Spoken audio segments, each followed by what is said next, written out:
తీతుకు రాసిన పత్రిక 2వ అధ్యాయం 15వ వచనం ప్రకారం, వీటిని గూర్చి బోధించుచు హెచ్చరించుచు సంపూర్ణాధికారముతో దుర్బోధను ఖండించుచు నుండుము. నిన్నెవనిని తృణీకరింపనీయకము. దీని ప్రకారం చూసుకున్నట్లయితే దుర్బోధ అంటే ఏంటి?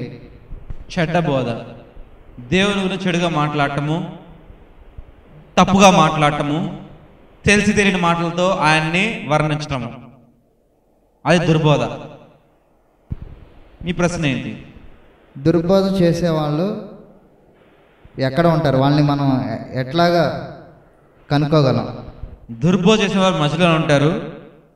వాక్యం మించి వారు ఏవి ఎక్కువ మాట్లాడినా తక్కువ మాట్లాడినా వారు దుర్బోధే. వాక్యాన్ని ఏదంటే అదే బోధించేవారే సద్బోధకులు.